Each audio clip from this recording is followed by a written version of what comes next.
दोस्तों हाल ही में मैंने haunted echoes of the past movie देखी है और इस फिल्म को विक्रम भट्ट डायरेक्ट करे हैं। ये फिल्म कैसी है इसका जवाब पूरे देश को ऑलरेडी पता है, इसीलिए हम बिना उस पे बात किए सीधा फिल्म की एक्सप्लेनेशन की तरफ बढ़ेंगे। अब कई लोग कमेंट्स में पूछ सकते हैं कि ऐसी फिल्म की एक्सप्लेनेशन करने की जरूरत ही क्या है। मैं 2.5 घंटे टॉर्चर होके आया हूँ, तो आप लोग भी 20-25 मिनट के लिए झेल लो। साथ ही कई लोग ये कहते हैं कि मैं फेस कैम वीडियोस क्यों बनाता हूँ। देखो, मैं महीने में 12 से 15 वीडियोस डालता हूं, जिसमें से 1 या मैक्सिमम 2 फेस कैम वीडियोस होती है। वो भी इसलिए क्योंकि ये फिल्में सिर्फ थिएटर्स में रिलीज होती हैं और उनकी फोटोज अवेलेबल नहीं होती। ऐसी मूवी एक्सप्लेनेशंस को हटा दी जाए तो मेरी बाकी सारी वीडियोस यानी मोर देन 90% ऑफ वीडियोस पहले की तरफ फोटोज वाली ही होती है। इनफैक्ट मुझे फेस कैम वीडियो बनाने में ज्यादा मेहनत है, ज्यादा रीटेक्स होते हैं, ज्यादा कट्स होते हैं, एडिटर को एडिट करने में जो सनी एडिट करते हैं उनको ज्यादा टाइम लगता है, और फोटोज तो अलग से निकालनी ही पड़ती है ट्रेलर से चुन चुन के, अगेन उसमें भी ज्यादा टाइम लगता है, या फिर एआई से फोटोज को इनहेंस करना पड़ता है। तो मैं ऐसा काम क्यों करूंगा जिसमें मुझे ही मेहनत ज्यादा हो, देन आपको भी वो चीज उतनी पसंद नहीं आ रही। तो हाँ, ये मजबूरी है, मूवी नहीं है, सिर्फ थिएटर के अंदर है, फोटोज अवेलेबल नहीं होती है, यूजुअली सिर्फ ट्रेलर से फोटोज निकाली जाती हैं और उन 10 फोटो से मैं पूरी वीडियो भर नहीं सकता, तो इसके लिए फेस कैम होती है। और फेस कैम सिर्फ नई मूवीज के लिए होगी, जो कि मैंने बताया 90% ऑफ वीडियोस में ऐसा नहीं होगा। होपफुली ये बातें क्लियर हो गई होंगी। मुझे बार बार ये रीइटरेट करना पड़ता है, फिर भी कमेंट्स में कई लोग बोलते ही रहते हैं कि क्यों कर रहे हो ऐसा, फोटोज वाली ही डाला करो, अब तुम फेस कैम डालने लग गए हो। नहीं, ऐसा नहीं है, मैं मजबूरी में डाल रहा हूं एंड मेरी कोशिश रहती है कि 12-15 में से 13-14 वीडियो जो है ना, वो मैं नॉर्मल पहले की तरह ही डालूं। बस महीने में 1 या 2 वीडियो ऐसी फेस कैम आ जाती है। So now with that said, let's roll the intro.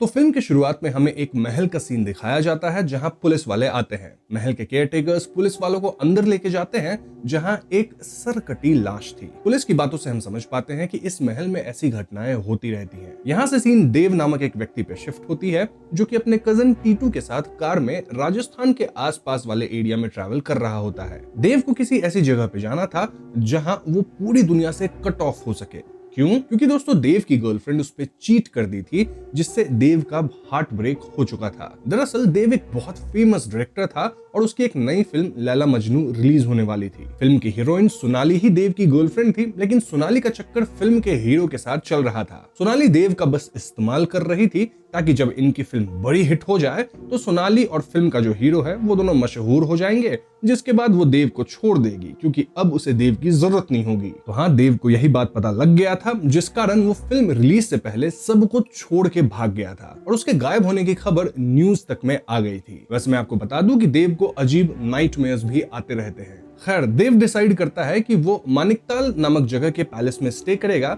मतलब उस महल को रेंट आउट करके वहां कुछ दिन बिताएगा। तो हाँ, मानिकताल महल जाते वक्त देव और टीटू रास्ते को लेकर थोड़ा कंफ्यूज होते हैं और ऐसे में वो गाड़ी रोक के एक बूढ़े व्यक्ति से रास्ता पूछते हैं। बूढ़ा इंसान अजीब बातें करने लगता है, देन अजीब तरह से हंसता है, बट फाइनली वो रास्ता बताता है, सेइंग कि आगे एक पुल आएगा जिसे क्रॉस करके आप महल तक पहुंच जाओगे। नाउ देव यहाँ इस बूढ़े इंसान को अपनी जैकेट दे देता है क्योंकि इस जगह पे ठंड थी, और ऐसे में बूढ़ा इंसान कहता है कि ओ साहब, तबाह होने से बचना चाहते हो तो अपने दिल को ऐसे ही संभाल के रखना। अब इसका क्या मतलब है वो हमें आगे पता चलेगा, बट फॉर नाउ आप इस बूढ़े इंसान को याद रखिएगा। एनीवेज, तो देव महल पहुंचता है जहां हम महल के 2 केयरटेकर्स से मिलते हैं और इन दोनों को हमने पहले सीन में भी देखा था। यानी दोस्तों ये वही महल है जिसमें लोग टपकते रहते हैं। एक केयरटेकर का नाम त्रिलोक है और दूसरे का नाम थानेदार था। थानेदार थोड़ा अजीब नाम है और ऐसा नाम इसलिए क्योंकि वो उस महल में रात को भी रुकता था, और हाँ, थानेदार का एक हाथ कटा हुआ है। त्रिलोक बताता है कि महल के लेफ्ट वाला हिस्सा पूरी तरह से खुला हुआ है, आप कहीं भी जा सकते हो, लेकिन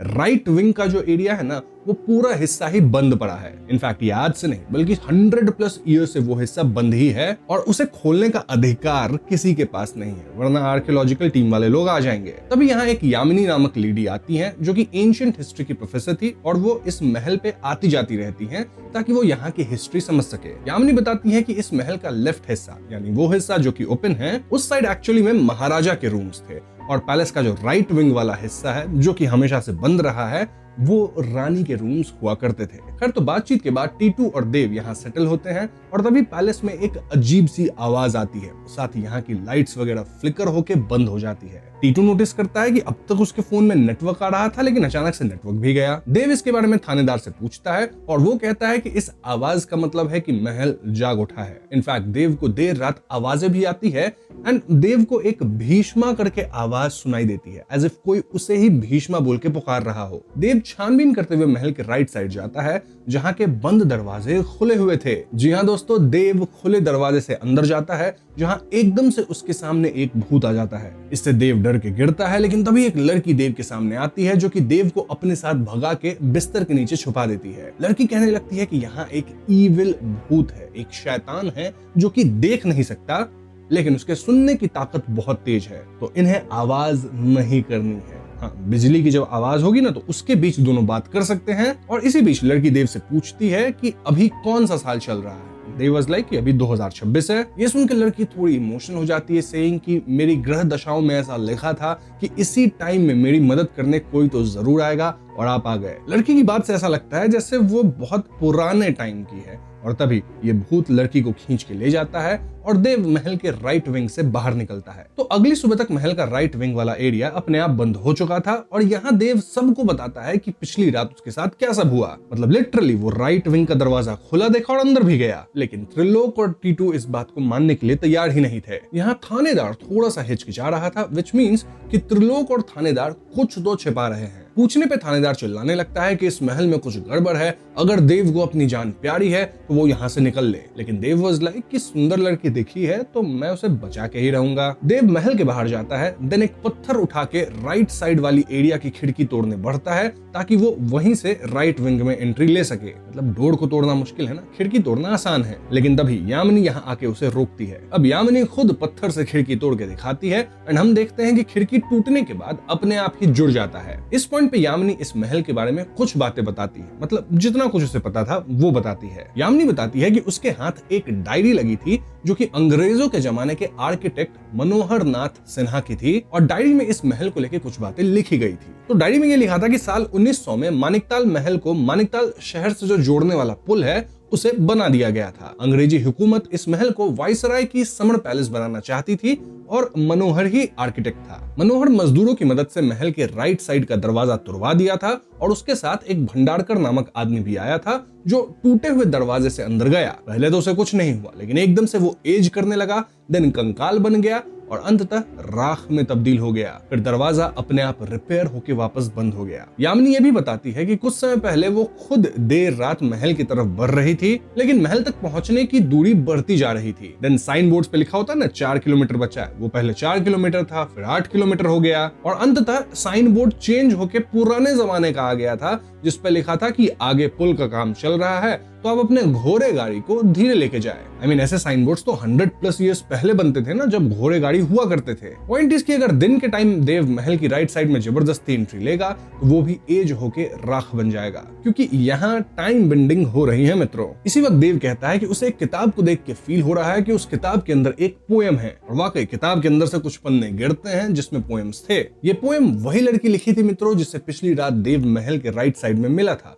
उस लड़की का नाम सुनहरी है और ऐसा प्रतीत होता है कि देव किसी तरह से इस सब से जुड़ा हुआ है, तभी उसे ऐसी साइकिक विजन्स, नाइटमेयर्स या फिर फीलिंग्स आती रहती है। खैर उस रात जब महल फिर से जागता है, यानी आवाज आने के साथ साथ लाइट्स वगैरह फ्लिकर होकर बंद होती है, साथ ही मोबाइल नेटवर्क्स वगैरह काम करना बंद कर देते हैं, तब देव, टीटू और यामिनी देखते हैं कि वाकई महल के राइट साइड वाला दरवाजा फिर से अपने आप खुल गया था। देव फिर से अंदर जाता है जहां उसे वही भूत फिर से दिखता है। देव इससे बचते हुए सुनहरी से मिल जाता है और दोनों गप्पे मारने लगते हैं। वहीं पीछे एक बॉटल गिर जाती है जिसकी आवाज सुन के भूत वापस सुनहरी को ले जाता है। इनफैक्ट भूत उसे खूब पीटता है, इससे सुनहरी के पीठ पे चोट आ जाते हैं और देव किसी तरह सुनहरी को बचा के उसकी मरहम पट्टी करता है। सुनहरी यहाँ एक ड्राइंग बनाती है जो कि काइंड ऑफ मैप था और उसे फॉलो करते हुए देव ऐसे एरिया में पहुंचता है जहां सुनहरी की एक पोर्ट्रेट लगी हुई थी। पोर्ट्रेट पे तारीख थी 23 दिसंबर 1870 और किसी जॉर्ज थॉमस का वहां नाम भी लिखा था। ये देख के देव चौंक जाता है और वो फौरन महल के राइट साइड से बाहर निकलता है। देन वो यामिनी और टीटू के साथ कार में बैठ के मानिकताल महल से टाउन की तरफ बढ़ता है। लेकिन दोस्तों महल और शहर को कनेक्ट करने वाला जो पुल था वो ऐसे गायब हुआ था मानो कभी बनी ही ना हो। इस पॉइंट पे यामिनी और देव को समझ आ जाता है कि यहाँ चल क्या रहा है। दरअसल मानिकताल महल दिन के समय 2026 में ही रहता है, लेकिन सूरज ढलते महल का एरिया वापस 1870 में चला जाता है। तभी पुल भी गायब हो गया, क्योंकि 1870 में पुल बना ही नहीं था, 1909 में बना था। इनफैक्ट तभी यहाँ लाइट चली जाती है और मोबाइल में सिग्नल आना बंद हो जाता है, क्योंकि 1870 में ये सब था ही नहीं। सुनहरी 1870 की ही है और वो एक ही दिन बार बार जी रही है इनसाइड राइट विंग ऑफ महल। भूत रोज उसे चोट पहुंचाता होगा और अगली रात वो वापस हील होके सेम रात वापस काट रही है फ्रॉम 150 प्लस ईयर्स। क्लियरली ये एक टाइम लूप वाला केस है, लेकिन ऐसा क्यों है वो तो हमें आगे पता चलेगा। अब दोस्तों ये सारी बातें ये लोग डिस्कस कर रहे हैं, राइट, लेकिन इन सब की बातें एक कौवा भी सुन रहा था। खैर, तो अगली रात देव फिर से महल के राइट विंग में जाता है और वो फिर से सुनहरी से मिलता है। देव सुनहरी से पूछता है कि आखिर क्यों वो 1870 में ही फंसी हुई है, एंड सुनहरी वाज लाइक कि मैं आपको ये नहीं बता सकती, वरना उस भूत को पता नहीं कैसे ये बात पता चल जाएगा कि आपको उसका राज पता चल गया है, देन वो आपको टारगेट करके निपटा देगा। वैसे सुनहरी ये जरूर कहती है कि वो देव को हिंट्स देगी ताकि देव खुद से ये राज पता कर ले। देव को सब कुछ पता करना होगा, वो भी चोरी छुपे, ताकि उस भूत को ना पता चले कि देव उसके बारे में जानकारी इकट्ठा कर रहा है। इसके बाद सुनहरी देव को गाइड करते हुए आगे ले जाती है, लेकिन तभी भूत सुनहरी को खींच ले जाता है। जब देव भूत के पीछे जाता है तो ये भूत देव पे हमला करके उसे राइट विंग से बाहर फेंक देता है। इस हमले से देव काफी चोटिल हो चुका था। खैर, तो अगले दिन अस्पताल से मरहम पट्टी करवा के देव वापस आता है और वो यामिनी, टीटू, त्रिलोक और थानेदार के साथ मिलकर प्लान करने लगता है कि आखिर कैसे ये लोग सुनहरी को बचा सकते हैं। अभी एकदम से थानेदार को वो भूत पजेस कर लेता है और वो देव को धमकाता है, सेइंग कि देव कभी उससे जीत नहीं सकता, वो कभी सुनहरी को आजाद नहीं कर पाएगा। भूत कहता है कि थानेदार भी सुनहरी की मदद करना चाहता था और तभी भूत ने उसका हाथ ही अलग कर दिया था। पजेस्ड थानेदार देव पे हमला भी करता है एंड अंततः थानेदार पजेस्ड हालत में खुद को ही निपटा लेता है। सो यस, भूत के पास ये भी पावर है कि वो आपको पजेस करके आपके हाथों आपका ही काम कर दे, और ये पावर थी ही तो वो देव को ही पजेस करके उसे ही खत्म कर देता। खैर, आगे बढ़ते हैं। लगता है भूत थोड़ा सा कच्चा खिलाड़ी है, आई गेस। एनीवेज, यहाँ पुलिस आती है और थानेदार के लाश को लेके जाती है। पुलिस स्टेशन में त्रिलोक पुलिस वाले से कहता है कि वो देव को रोक ले, वरना वो भूत देव को भी निपटा देगा। इस पे पुलिस वाज लाइक कि देव को भूत से भिड़ने दो, अगर गलती से देव जीत गया तो हम महल को फाइनली अच्छे दाम पे बेच पाएंगे और बहुत ज्यादा अमीर हो जाएंगे। ये बातें त्रिलोक को अच्छी नहीं लगती और वो तुरंत मुंबई का ट्रेन पकड़ के मानिकताल के लिए निकल लेता है। खैर, तो अगली रात सुनहरी गाना गाते हुए देव को एक हिंट देती है। वो खिड़की से एक उजड़ा हुआ गांव दिखाती है जहां शायद देव को कुछ पता चल सकता है। देव तुरंत राइट विंग से निकलते हुए टीटू और यामिनी के साथ कार में बैठता है और उस गांव की तरफ निकलने ही वाला होता है, लेकिन ढेर सारे कौवे इनकी गाड़ी पे हमला कर देते हैं। ये हमला ऐसा था कि इन तीनों को महल में ही छुपना पड़ जाता है, लेकिन यामिनी ठहरी हिस्टोरियन, वो महल का एक सीक्रेट रास्ता ढूंढ निकालती है, जिससे निकल के ये तीनों फाइनली उस छोटे गांव तक पहुंच पाते हैं। गांव के बीचों बीच एक कटा हुआ पेड़ था जिसपे किसी तरह का सिंबल या एम्बलम बना हुआ था। यामिनी कहती है कि वो कहीं तो इस एम्बलम को देख रखी है। अगली सुबह वो अपना लैपटॉप चेक करती है जिसमें साशनगढ़ फोर्ट की फोटोज थी और इसमें यामिनी को याद आता है कि हाँ, इसी फोर्ट के अंदर वो एक किताब देखी थी जिसके ऊपर सेम एम्बलम था। फोर्ट काफी पास में ही था और ऐसे में तीनों फोर्ट पहुंचते हैं। फोर्ट में वाकई वो किताब थी और वहां का केयर टेकर कहता है कि ये काले जादू की बहुत पुरानी किताब है। तभी एक बच्चा यहाँ आता है और वो देव की फोन लेके भागता है। देव इस बच्चे का पीछा करता है और ये बच्चा एक बूढ़े इंसान के पास पहुंचता है। ये वही बुढ़ा आदमी है दोस्तों जिसे मैंने आपको याद रखने को कहा था, याद है ना? देव ने इसे अपना जैकेट दिया था। बूढ़ा इंसान कहता है कि वो देव को पहली मुलाकात में ही पहचान गया था और उसकी जिंदगी का मकसद यही है कि वो देव को सच्चाई बताए। कैसी सच्चाई? वेल, बूढ़ा इंसान देव को फोर्ट के एक कमरे में लेके जाता है जहां फोर्ट के पुराने महाराजा भीष्म प्रताप की एक बड़ी सी पोर्ट्रेट थी और दोस्तों राजा की शक्ल हूबहू देव से मिलती थी। यानी कि भीष्म प्रताप सिंह की ही आत्मा अब देव के शरीर में है। एक तरह से कह सकते हैं नया जन्म। तभी तो देव को भीष्म नाम सुनाई देता है, कोई उसे भीष्म बोल के पुकार रही थी। जी हाँ दोस्तों, इस पॉइंट पे बूढ़ा कहानी सुनाना शुरू करता है और उसकी कहानी देव, यामिनी और टीटू तीनों सुनते हैं। तो 1870 यानी 1870 में मानिकताल के महाराजा की बेटी सुनहरी थी, राइट? और तब राज्य का जो मुख्यमंत्री विक्रांत था उसकी गंदी नजर सुनहरी पे थी। जब सुनहरी को पता चलता है कि विक्रांत चोरी छुपे उसे कपड़े बदलते देखता है तो सुनहरी उसे जाके कन्फ्रंट करती है, लेकिन विक्रांत बेशर्म की तरह कहता है कि वो सुनहरी को तो पा ही लेगा, साथ ही वो मानिकताल की गद्दी पे भी बैठेगा। इस पे सुनहरी बस स्mirk करती है क्योंकि दोस्तों सुनहरी की शादी तो साशनगढ़ के महाराजा भीष्म प्रताप सिंह के साथ फिक्स हो चुकी थी, वही भीष्म जिनका नया जन्म देव के रूप में हुआ है। सुनहरी और भीष्म एक दूसरे को प्रेम पत्र लिखते थे और इससे विक्रांत काफी परेशान हो जाता है। वो मदारा नाम की एक औरत के पास जाता है जो कि काले जादू में एक्सपर्ट थी और मदारा उसी एम्बलम वाले किताब का इस्तेमाल करती थी for her black magic. Vikrant Madara के लिए उसके बच्चे जैसा था और इनके पास एक पालतू कौवा भी था। मदारा विक्रांत को सुनहरी से शादी करने की और उसके राजपाट को पाने के सपने दिखाई थी और इसी सपना को पूरा करने के लिए मदारा काला जादू करती है। वो एक खास चूर्ण बनाती है जिसे विक्रांत मंदिर के सीढ़ियों पे फैला देता है और जैसे ही मानिकताल के महाराजा उस चूर्ण वाली सीढ़ी को क्रॉस करते हैं वो एकदम से बीमार पड़ जाते हैं। इनफैक्ट जल्द ही वो निपट भी जाते हैं। महाराजा के खत्म होते विक्रांत राज्य का कमान संभाल लेता है और वो सुनहरी को उसके कमरे में ही कैद कर देता है। सुनहरी चुपके से एक खत भीष्म प्रताप सिंह को लिख देती है कि कैसे वो अपने ही महल में फंस चुकी है और ये सब विक्रांत करवाया है, लेकिन भीष्म प्रताप सिंह सुनहरी की मदद नहीं करते। इनफैक्ट वो तो विक्रांत के साथ ही डील कर लेते हैं। जी हाँ दोस्तों, विक्रांत प्रॉमिस करता है कि वो हर महीने भीष्म को 1000 स्वर्ण मुद्राएं देगा। देन वो मानिकताल नदी के दक्षिण वाली भूमि है ना, वो भी भीष्म को दे देगा। भीष्म कहते हैं कि उन्हें मदारा का वो जादुई किताब भी चाहिए और विक्रांत इसके लिए भी मान जाता है। अभी तो करंट टाइम में वो एम्बलम वाली किताब साशनगढ़ के फोर्ट में है। तो यस, भीष्म जो है वो सुनहरी की मदद नहीं की है और विक्रांत ये बात सुनहरी को बताता भी है कि भीष्म तुम्हें बचाने नहीं आने वाले, वो तो पैसे लेके सॉर्टेड है। लेकिन दोस्तों सुनहरी इस बात को नहीं मानती। विक्रांत को अब कोई डर नहीं था और ऐसे में वो सुनहरी के साथ गलत करता है। वो बार बार सुनहरी के साथ जबरदस्ती कर रहा था और ऐसे में एक दिन सुनहरी उसे शादी करने के लिए मान जाती है। लेकिन दोस्तों सुनहरी अपने गर्दन पे जहर डाल ली थी और जैसे ही विक्रांत शादी की पहली रात सुनहरी को गर्दन पे चूमता है वो जहर का शिकार होकर समाप्त हो जाता है। विक्रांत के खत्म होते सुनहरी राज्य का कमान संभालती है और वो विक्रांत के शरीर को वहीं दफनवा देती है। दफन करने से पहले वो विक्रांत की आंखें फुड़वा देती है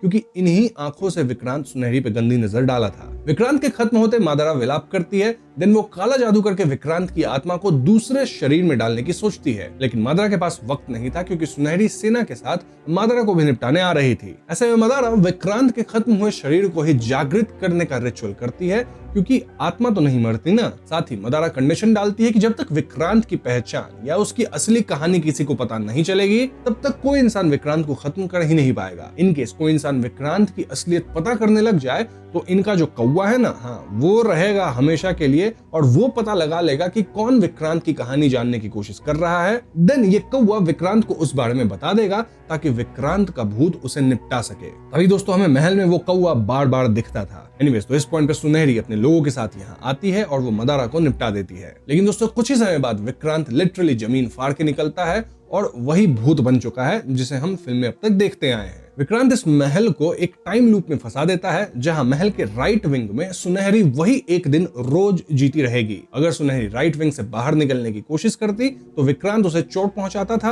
और हाँ, विक्रांत की आंखें फोड़ दी गई थी, राइट, इसलिए उसका भूत देख नहीं सकता। लेकिन हाँ, उसके सुनने की शक्ति बहुत ज्यादा है और इसी शक्ति का इस्तेमाल करके वो सुनहरी को 1870 से आज तक सेम 24 आवर टाइम लूप में फंसा के रखा है। सो यस, ये थी सुनहरी की कहानी। और कहानी पता लगते देव उस रात राइट विंग में जाके सुनहरी से मिलके उससे माफी मांगने लगता है क्योंकि भीष्म सुनहरी को धोखा दिए थे ना और देव उनका ही पुनर्जन्म कह सकते हैं। जैसे ही सुनहरी को पता लगता है कि उसे भीष्म धोखा दिए थे और भीष्म की आत्मा का नया शरीर देव है तो वो देव को दुत्कार के भगा देती है। इससे देव बहुत उदास हो जाता है और अगली सुबह त्रिलोक महल में वापस आता है और वो अपने साथ देव की एक्स सोनाली को लेके आया था। तो हाँ, इसीलिए वो मुंबई गया था। सोनाली बताती है कि देव के लापता होने के बावजूद उसकी फिल्म रिलीज हो चुकी है और एक बहुत बड़ी सक्सेस बन चुकी है, लिटरली बिगेस्ट हिट बन चुकी है। इनफैक्ट पूरी फिल्म इंडस्ट्री अब देव के साथ काम करना चाहती है, यानी देव के पास अंधा पैसा होगा, इसलिए देव वापस मुंबई लौट जाए, यहाँ जो चल रहा है उसे छोड़े। लेकिन देव वाज लाइक, मैं भीष्म के रूप में पैसों के लिए सुनहरी को धोखा दिया था, लेकिन अब मैं वो गलती दोबारा नहीं करूंगा। देव समझ पाता है कि इसीलिए उसे नाइटमेयर्स आते थे। देन उसकी कोई रिलेशनशिप चल नहीं पाती थी क्योंकि वो सुनहरी को धोखा दिया था ना इन द पास्ट लाइफ, तो इस लाइफ में उसकी पार्टनर्स उसे चीट कर रही थी। जैसा आप बोगे वैसा ही फल आप पाओगे। So yes, Dev was like, मैं सुनहरी को तो बचा के रहूंगा। ऐसे में यामिनी वो उस काले जादू वाले किताब को लेके आती है जिसमें किसी को वापस जीवित करने का रिचुअल क्लियरली लिखा था। रिचुअल पढ़ के यामिनी समझाती है कि विक्रांत के शरीर को 4 अधमरे जीव संभाल के रखे हैं। तो अगर इन अधमरे जीवों को जीवित करके पूर्ण रूप से खत्म कर दिया गया तो विक्रांत भी निपट जाएगा। अब वो अधमरे जीव उसी जगह पे 4 दिशा में होंगे जहां विक्रांत को दफनाया गया था। ना विक्रांत को दफनाया कहां गया था ये तो सुनहरी को ही पता होगा। तो यस, देव डिसाइड करता है कि आज रात वो विक्रांत को निपटा देगा। वहीं वो यामिनी और टीटू को पुल के उस पार जाके वेट करने को कहता है। अगर विक्रांत नहीं खत्म होगा तो सुबह तक पुल गायब ही रहेगी, राइट, क्योंकि रात में पुल गायब हो जाती है। उस केस में दिन होने के बाद ये दोनों आके देव को बचा ले, वरना अगर पुल रात में ही बन जाता है तो इसका मतलब है कि देव सक्सेसफुल हुआ और कर्ज खत्म हो चुका है, क्योंकि टाइम लूप टूट जाएगा तो पुल आ जाएगा ना रीसेंट टाइम का। सो यस, रात होते देव अकेले अंदर जाता है और वो खत लिख के सुनहरी से सॉरी कहता है। सुनहरी भी मान जाती है और वो देव को उस एरिया में लेके जाती है जहां विक्रांत को दफनाया गया था। इस एरिया में अब एक फाउंटेन था और वहां एक कोने में देव को एक सेंटीपीड जैसा एक क्रीचर दिखाई देता है। यही वो अधमरा क्रीचर है दोस्तों, और देव इसे निकालता है जिससे क्रीचर जिंदा होकर भागता है, लेकिन देव अपने पैर से इस क्रीचर को कुचल देता है। सो यस, एक क्रीचर खत्म हुआ, 1 डाउन 3 मोर टू गो। तभी विक्रांत का भूत यहाँ आता है और इनके बीच छुपम छुपाई शुरू हो जाती है। देव और सुनहरी आवाज नहीं कर रहे थे और भूत से छिप रहे थे। एक पॉइंट पे तो भूत रैंडमली इधर उधर चाकू मार रहा था और सुनहरी को बचाने के चक्कर में देव को चाकू लगता है। जो भी हो, चोटिल देव और सुनहरी चुपचाप वापस फाउंटेन तक जाते हैं। देन वो 2 और सेंटीपीड को ढूंढ के निपटा देते हैं, यानी अब बस 1 सेंटीपीड बचा था। बाय द वे, इस सब के बीच सुनहरी और देव का लवी डवी किस वगैरह भी हो गया है, मतलब all sorted, relationship all okay. अब आखिरी सेंटीपीड को ढूंढना मुश्किल था क्योंकि विक्रांत को आइडिया लग गया था कि 3 सेंटीपीड्स डिस्ट्रॉय किए जा चुके हैं। हर एक सेंटीपीड डिस्ट्रॉय होने के बाद जैसे नहीं वोल्डेमॉर्ट का हॉक्रक्स जाता था तो वो चिल्लाता था, तो यही सेम केस विक्रांत का था। और ऐसे विक्रांत फाउंटेन के ही आसपास मंडरा रहा था। तो यहाँ सुनहरी एक चाल चलती है, वो आवाज करके राइट विंग से बाहर निकलने की कोशिश करने लगती है। अब विक्रांत तो सुनहरी को निकलने नहीं देगा राइट विंग से, तो वो तुरंत सुनहरी को बाहर निकलने से रोकने जाता है और इसी मोमेंट का फायदा उठा के देव फाउंटेन तोड़ के लास्ट सेंटीपीड निकाल लेता है। लेकिन इससे पहले वो सेंटीपीड को निपटा देता, विक्रांत अपनी कुल्हाड़ी से देव पे हमला कर देता है। यहाँ देव और विक्रांत में हाथापाई हो जाती है, जहाँ देव इस भूत विक्रांत को पटक के मारता है और मारपीट के अंत में देव विक्रांत की मुंडी फाउंटेन पे दे मारता है, तो विक्रांत और सेंटीपीड दोनों एक साथ खत्म हो गए। हाँ दोस्तों, विक्रांत तो निपट गया है और उसके खत्म होते राइट विंग पूरी तरह से टूटने लग जाता है क्योंकि समय का पहिया घूम गया। इंस्टेंटली एरिया 150 इयर्स के टाइम में आगे बढ़ गया, जिससे ये एरिया टूटने लगता है। देव सुनहरी से मिलता है जो कि एक संदूक में बंद थी। दोनों गले मिलते हैं, लेकिन दोस्तों मलबे में देव समाप्त हो सकता था, इसलिए सुनहरी उसे जाने को कहती है, लेकिन देव उसे छोड़ के जाना ही नहीं चाहता था। ऐसे में सुनहरी देव को धक्का देके राइट विंग से बाहर भेज देती है और झटके और चोट से देव बेहोश हो जाता है। जाते जाते सुनहरी अपने प्यार का इजहार करती है। और जहां तक बात है कि सुनहरी का क्या हुआ, तो ऑफ कोर्स जैसे ही समय का पहिया चलेगा तो वो भी एज हो जाएगी ना, वो 1870 से जिंदा है। हाँ, वो एज होके एकदम ग्लो होके समाप्त हो जाती है। खैर, तो अगले सीन में जब देव की आंख खुलती है तो वो अस्पताल में होता है और उसके साथ टीटू और यामिनी थे, यानी कि ये दोनों आके देव को बचा लिए होंगे। एवरीवन वाज हैप्पी क्योंकि देव वाकई में सुनहरी को मुक्त करके महल को विक्रांत के कर्ज से बचा दिया था। सब कुछ नॉर्मल हो चुका था और इस पॉइंट पे देव कहता है कि उसकी जिंदगी का मकसद शायद यही था, और जब उसका मकसद ही पूरा हो गया है तो वो जीवित रह के करेगा क्या। ये बोल के देव निपट जाता है, यानी उसकी आत्मा शायद अब सुनहरी से मिल गई होगी और यहीं पे फिल्म खत्म हो जाती है। तो दोस्तों, ये थी haunted echoes of the past film की एक्सप्लेनेशन, और कहानी फिल्म की अपने आप में काफी क्लियर है, तो इसको लेके कुछ खास थियरीज होगी भी नहीं है, और थियरीज क्या ही बनाई जाए ना। ऑब्जेक्टिवली देखा जाए तो फिल्म की कहानी वैसी बुरी नहीं है, इट्स अ डिसेंट स्टोरी, लेकिन फिल्म में जो एक्टिंग थी, डायरेक्शन थी, विजुअल्स थे, ये सब इतने ज्यादा बुरे थे, ये फिल्म खराब निकली। फिल्म देख के ऐसा लगता है मानो पूरी फिल्म ग्रीन स्क्रीन पे शूट करी गई है, कीइंग भी ढंग से नहीं की गई है और कई सीन्स एआई की मदद से क्रिएट किए गए हैं, क्लियर पता चलेगा। और इसलिए मैंने भी फिल्म की स्टोरी को शॉर्ट में ही आपको बताया है। और भी डिटेल्स में बता सकता था, लेकिन मैंने लिटरली समराइज किया है एकदम शॉर्ट में, क्योंकि ये फिल्म डिटेल्ड एक्सप्लेनेशन लायक है ही नहीं। जो भी हो, मैंने आपको स्टोरी बता ही दी है, और अगर आपको वीडियो पसंद आई हो तो इसे लाइक और शेयर कीजिएगा। साथ ही चैनल पर नए हैं तो हमें सब्सक्राइब भी कीजिए, क्योंकि हम अपने चैनल पर ऐसे वीडियोज लाते रहते हैं। पीस।